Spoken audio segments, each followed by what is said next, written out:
welcome to this episode of the Smart Leaders Sell podcast. I'm Jessica Lorimer, sales coach and leadership expert, and it's summer.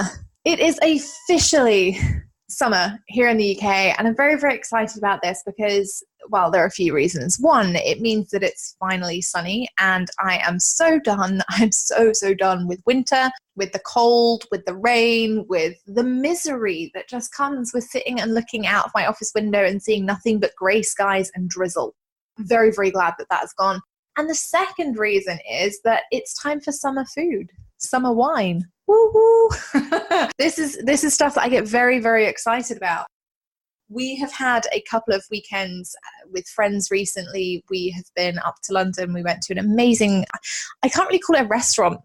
I'm going to call it a summer cafe. It's called Stein's. It's based in Richmond in London. They sell the best, and I know that's a big claim, but it's true, the best Bavarian sausages, pretzels, and schnitzel on the planet. You can also sit outside, which I love. There's community tables, which I love, and they sell Steins. Yes, actual Steins of beer.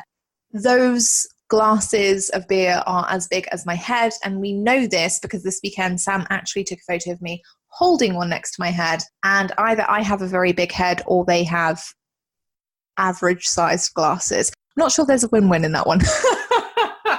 But yes, it is finally summer. It does make me incredibly cheery. So if you are the sort of person who enjoys listening to a few optimistic episodes of podcasts over the next couple of weeks, because that is how long the summer here in the UK will stay, then your luck is in. I am feeling fabulous. Can't wait for the sunshine. Can't wait to do some exciting things over the summer holidays. Now, it does bring me on to the topic of today's podcast, which is about upsells. Okay, now typically upsells are not things that everybody gets thrilled about, but we had an experience recently where my boyfriend and I, we were walking around Marks and Spencer's, which for those of you who are not UK based, Marks and Spencer's is kind of like a supermarket. They started off as a clothes brand. They branched out into food, and the food side of their business has been the most successful part of their business for many, many years now. And the reason that it's so successful is because Marks and Spencer's food have branded themselves as being a premium food brand. Like, you can make it home, but they had this incredible advert a few years ago that had this amazing, like, sultry voice over all of these amazing pictures of food that would say, it's not just any potato. It's a Marks and Spencer's creamy mashed, totally organic, gluten-free, potato. And it was great. I mean, it was a fantastic advert. It really positioned them well. And obviously, yes, I do know that potatoes are gluten-free, but I wasn't really sure where I was going with how to make a potato sound sexy. So anyway, we love shopping at Marks and Spencer's as a result of this advert, and as a result of the fact the food is actually really nice. And so we're wandering around Marks and Spencer's Friday night thinking, what do we want for tea? And as is the summer weather coming in, we were kind of thinking, we want something summery, we want something interesting, a little bit different. And Sam is obsessed with the idea of traveling the world in burgers. So if we ever stop in a city near you, please make sure that you recommend a burger restaurant, because we will want to try it out. And Marks and Spencer's have created this best ever range, which I always think when anyone says the word best to me, I'm like, it's a big claim, okay? It's a big claim. But they've created this best ever range of burgers and hot dogs. So as soon as we saw them, we were like, right, of course we're going to have the best ever Aberdeen Angus, not just any old burger, Marks and Spencer's hand-reared cow burger. Great. So put it in the basket. And the best thing about this whole experience was that at the end, when we got to the checkout, when we paid for all of our items, Sam turned around to me and said, I have been completely upsold. And I loved it. And I was like, yes, that's a great sales process right there. So today's episode is all about upsells. It's about what I've learned from Marks and Spencer's over the last few hours, and how you can upsell and have people walk away going, I know I was sold into all of that, but I really, really loved it. So let's take a look at what Marks and Spencer's did. So walking around the supermarket, we've got our burgers, our best ever burgers in our shopping basket. And of course, when you put burgers in the basket, you also obviously need to buy hot dogs. Now, the range of hot dogs here was actually very important to Upsells and how this works. So they didn't just have your standard, I don't know, is a hot dog a bratwurst? I think it's a bratwurst. But they didn't just have your standard bratwurst in a tin. They had actual hot dogs with ridiculous but delicious sounding names. So we ended up going with the Boozy Bangers, which is, in case you don't know, which you may not, which is the hot dogs that are made with cider. So it's got this flavour of cider. They're incredible. I've eaten about 4 in the last 2 days. So I consider myself somewhat of a connoisseur of these bangers. So we bought the Boozy Bangers, and then we also bought this like multi-pack. And inside the multi-pack, it had bacon and kale flavoured hot dogs, beetroot and chilli, and then it had sun-dried tomato. And we picked them, A, because they sounded interesting, we're both quite foodie, and B, because they were really, really bright colours. The bacon and kale ones were green, the beetroot and chilli ones were bright pink, which I loved, and the sun-dried tomato ones were obviously orange. So we have these burgers and these hot dogs in our shopping basket, kind of wandering around, thinking about what else we might like. And we walk past this shelf, and lo and behold, it says, because the hot dogs were under the M&S brand Posh Dogs, or Posh Puppies, depending on the size of hot dogs you chose, which I loved. And they had Posh Dog rolls. Right, perfect. Okay, I know just from the name that these hot dog buns are going to be the perfect size for the hot dogs I've just placed in my shopping basket. Amazing. So we grabbed these Posh Dog rolls. They had them in 2 flavours. They had them in original, so just normal brioche bun, and then they had them in onion. Now, obviously, we had to get both flavours because now we've seen both flavours. We know about the unusual flavours that are contained in the actual hot dog, so we're like, well, we're not sure what would go best with them. Would it be onion? Would it be original? Hell, we'll just buy both because, this is the next thing, it's 2 for £2. Great, we'll have 12 hot dog buns. We've only actually bought like 8 hot dogs, but we'll have 12 hot dog buns. Screw it. So we buy our hot dog buns. And obviously on seeing the hot dog buns, we're like, well, we've got burgers. So obviously we do need burger buns. Now, I'm not a massive bun fan. I'm just going to throw it out there. Bread is not really my friend. I look like after eating bread, I'm about 8 months pregnant. So generally, when I order a burger or something, I'll eat it, but I'll only eat the bottom of the bun or the top of the bun, depending on what's nicer. I will never, ever eat a full bun. Like, if anyone was to just listen to captured pieces of this podcast, they'd be like, what on earth is she talking about? But I digress. So we go around, we look for the burger buns, and sure enough, they have a special range of burger buns that are designed to go with their best ever burger. So we buy those burger buns too. Fabulous. And we continue walking around. As we're walking, we're talking about, what do we want in the burger? What do we want in the hot dog? You know, do we have ketchup at home? Yes, we do. But we realize we don't have any mustard. So we walk over to the condiments aisle, and we see, and this really tickled me, Posh Dogs mustard. The mustard that M&S are recommending for their hot dogs. The mustard that you're going to put on your hot dog that's going to taste the absolute D's B's. I just love that.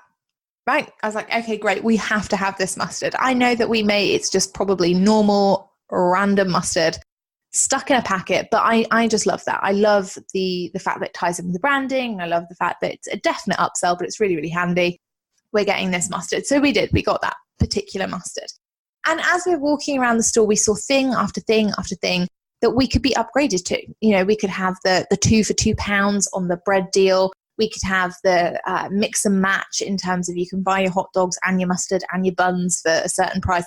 There were lots and lots of things that we could have done.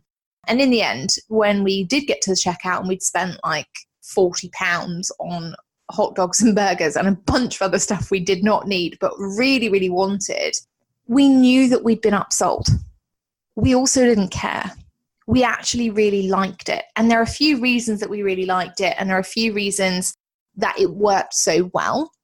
And it doesn't just work in a product-based industry. So that's what I want to share today. I want to share why it worked so well, what you can be doing in your business that's similar, and how you can be selling upsells in a way that makes your audience feel really, really good, you know, that makes them want to buy it and that makes them get to that kind of mental checkout and think, yeah, I've been upsold, but you know what? I loved it. It was great. And I would do it all over again.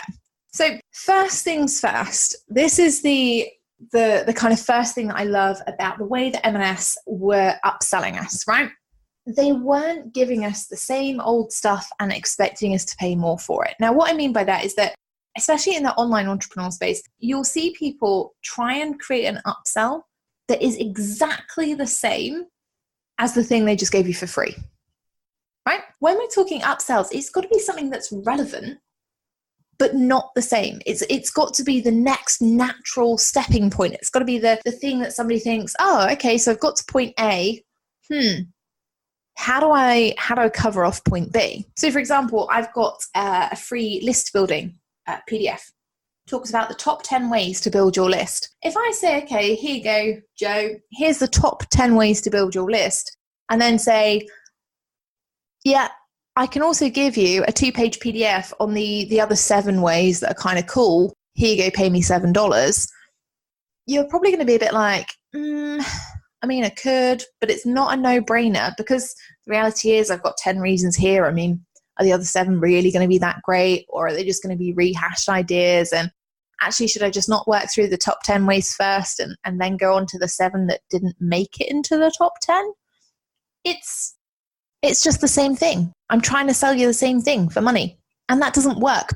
Consumers are not stupid.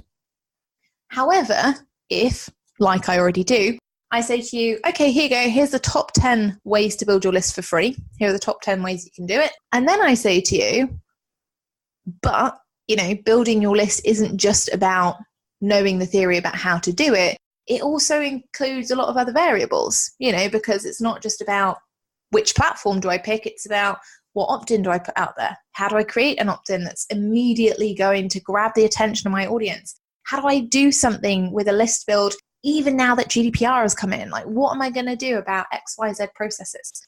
And I then go from giving you a top 10 ways to build your list freebie into here's everything you ever need to know about list building, and I call it List Building Legend, the mini course, which breaks down how you create an immediately downloadable opt-in, how I went from deleting a list of 4,500 people, right down to 0, to getting over 6,000 people on my list 2 weeks later, breaking down that exact strategy for you, showing you how to do that, going through the key strategies that work for list building for me, talking you through some of the ways that my emails are planned out.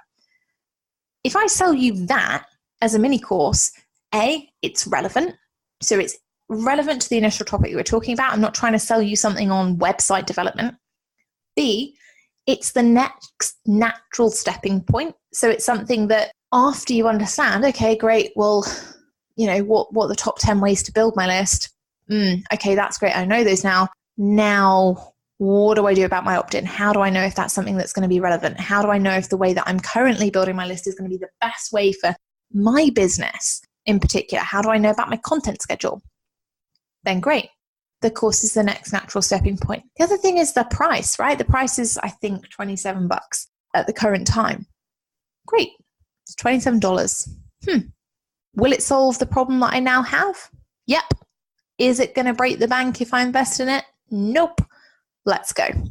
And that was one of the first things that Marks and Spencer's did when we walked in, when we were like, right, okay, we want hot dogs for dinner or burgers for dinner. They were like, okay, cool. What's relevant to a hot dog? A bun, condiments, other meat. I'm talking burgers, right? It's that kind of thing that they went, what's relevant but not the same? So when you're thinking about your upsells, when you're thinking about how can I make people enjoy my upsells, start thinking not about, okay, how can I make the money that I want out of this particular upsell, or, how can I make sure a ton of people buy it? Start thinking, is it actually relevant to the initial promotion or the initial PDF download or blog or whatever? And is it the next natural stepping point for them?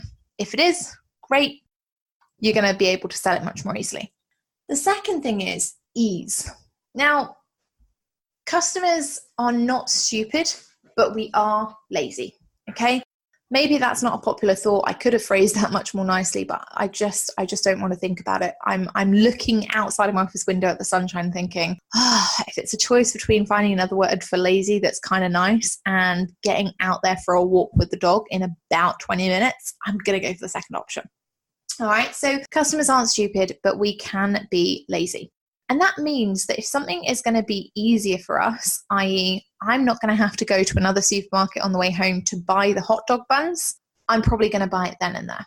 Okay. Now, that can be frustrating because sometimes we don't have an upsell that somebody can go to immediately. We don't have that point B, that next natural stepping point. And the reality is that if you don't have it there, if you don't have it in the form of either another free resource or a paid resource, whether that's a traditional upsell in that it's low cost or in that you're upselling them into a one-to-one coaching program, done for you service, done with you service, whatever, then actually you probably shouldn't be creating content around that in the first place. Okay. You've got to make it really, really easy for the customer. You've got to make it a no-brainer. So what Marks and Spencer's did was, as soon as we walked out of the hot dog aisle, I'm going to call it the hot dog aisle, I don't think it was, but they're basically their summer promotion aisle of meat. On the end were the hot dog rolls that we would need. They'd thought about that placement. They'd made it really easy for people to go, oh, I'm not sure whether I want hot dogs tonight. I'll go to the end of the aisle, see if there's anything else I want. But wait, they've got hot dog buns. Okay, cool. This made my decision a whole lot easier. I don't have to stomp around the whole store thinking about what I want to go with this random sausage. Instead, I'm just going to buy my hot dogs, grab my condiments, and get the hell out.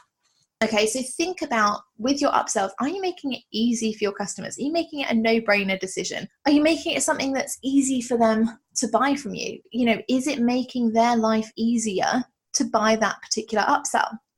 If we look at things I have, for example, I often say to people, you know, you can go and check out my podcast episode on never hearing another no on a sales call. And there are people who have listened to that episode, who have gone out there, who have made their first 5K sales, their first 15K sales. We even had somebody make their first 48K sale, you know, listening to that training. However, there are other people who listened to that training and went, yeah, that was really good, but I'm a little bit stuck because I don't really know what to say. I'm not sure what kind of questions I can ask. I'm not sure how to tailor these questions to my business. I'm not sure how to handle all of the 12 objections that come up. How do I make it relevant to my customers? And so for those people, we created, again, $27 sales script and objection handling guide training. And that is one of the most popular upsells in my business. And it's one of the things that people write to us about most often and say, hey, I listened to that training. It was phenomenal. Then I went ahead and I bought the sales scripts and the objection handling guides, and it changed the way that I run my sales calls forever. Like, I have it on my screen all the time. I found it really useful.